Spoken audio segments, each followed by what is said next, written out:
Happy Saturday morning, Colorado. Beautiful blue skies out there. Taking a look at our camera in KUSA in Fort Collins this morning. It's going to be a beautiful weekend kicking off the first day of March. You know, it's going to be popsicle weather here this weekend, Chris. But I think, Denver might turn into a big snow cone coming this Monday from what you're saying, right? We get a little bit of everything in this particular forecast period. By the way, happy spring. I know you're saying, what?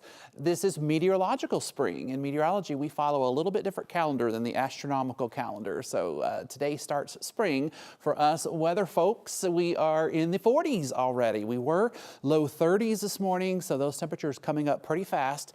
Now that the sun is up, winds are light out of the west-southwest at 3. Radar is quiet. The satellite layer is also quiet. We have to go all the way to Southern California to see a little bit of action. This will stay to our south. It passes south of us tomorrow. As it goes by, we see a little bit of cloud cover, maybe a southern mountain snow shower, but this over the Pacific. I know it doesn't look too impressive, but that big circle of clouds is a large storm that's going to change our weather significantly starting Monday and especially into Tuesday. 60s today, east and west, maybe some 70s in the Arkansas River Valley. We're going to see widespread 50s in the high country. Jeremy, several degrees above normal. We'll keep this tomorrow, and then the changes start. I'll have your full forecast in just a bit. Alrighty, developing right now, the Denver Police Department is conducting what it's calling an outdoor death investigation on North Quebec Street. This is near I-70 and 270. Not much is known at this hour, but the medical examiner will determine the cause of death here. We are reaching out to the Denver Police Department for more information, and we will update you when we get that information. A couple in Denver is mourning the loss of their 3-year-old son. He died from bacterial meningitis. That's led to some concern about the risk to the community. 9 News reporter Colton Chavez spoke with the parents about their loss. He was always just like one of the smartest, sweetest, kindest kids. Like, he was always a helper. That was his thing. Some things just came easy for 3-year-old Morgan Preston Muller. He would get mad at us if we didn't let him help us make dinner. His parents, Caroline Muller and Catherine Preston, called him Mo. They say what he didn't need help with was making friends. I like to call him my ambassador. He was our ambassador. Like, if we were at the playground, he was making friends. If we were in the grocery store, he was making friends. Mo was just like any other 3-year-old. You couldn't keep him still for long. He was the fastest kid in Cheeseman Park.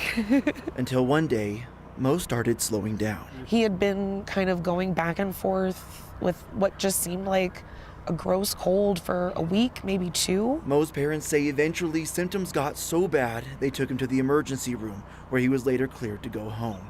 But after falling asleep that night, I woke up, and because I could hear him trying to breathe. Carolyn says Mo had a seizure and was rushed back to the hospital, where he was diagnosed with bacterial meningitis.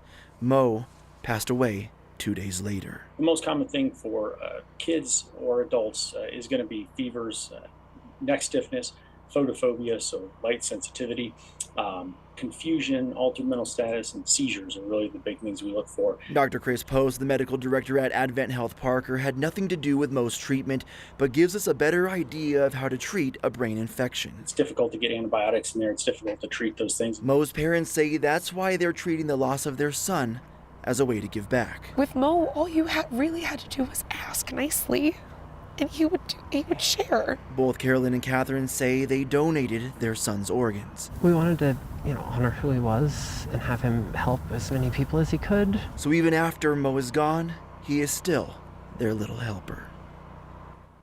Denver Public Health sent out a letter to families there notifying them about this death.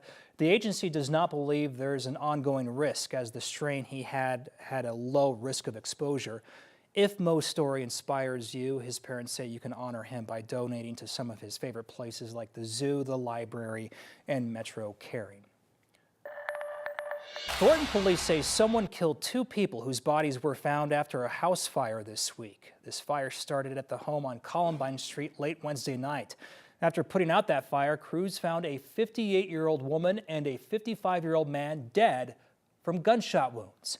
Investigators say They believe the fire was intentionally set. If you know anything about what happened here, you're asked to call the Thornton Police Department. And making national headlines, by now you've probably have seen the video to come out of the Oval Office, an explosive confrontation between President Donald Trump, Vice President J.D. Vance, and Ukrainian President Volodymyr Zelensky. It was all over a securities exchange of minerals for American aid. You're gambling with the lives of millions of people. You're gambling with World War III. Both leaders had planned to sign a deal giving the U.S. access to Ukraine's rare earth minerals designed to pay back the U.S. for billions of dollars in aid over the course of the three-year war. It has been seen as a crucial step for a possible broader peace deal between Ukraine and Russia. But Zelensky argues the U.S. must offer security guarantees in any ceasefire deal between Ukraine and Russia. The meeting took a sharp turn when Vice President Vance mentioned talks with Russian President Putin. What kind of diplomacy, JD, you are speaking about? What do you mean? I'm talking about the kind of diplomacy that's going to end the destruction of your country. Yes, but if you Mr. President, with respect, I think it's disrespectful for you to come into the Oval Office and try to litigate this in front of the American media.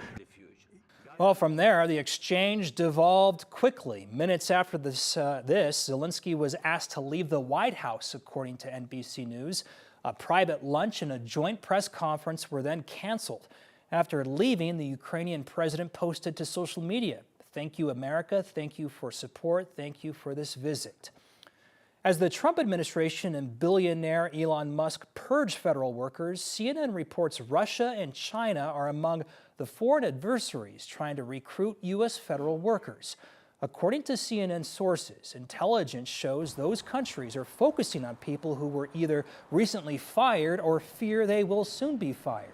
Two of the sources say at least 2 countries have already unveiled recruitment websites and are looking at LinkedIn for potential hires. Last week, the Pentagon released a memo saying more than 5,000 probationary workers could be let go in the near future. The Trump administration's efforts to slash the federal workforce is now impacting thousands of global health programs. It comes as the administration formally canceled nearly 6,000 contracts this week that were financed by the United States Agency for International Development. The cancellations cut off critical support for projects that provide vaccines, life-saving medications, and emergency health care to millions of people globally.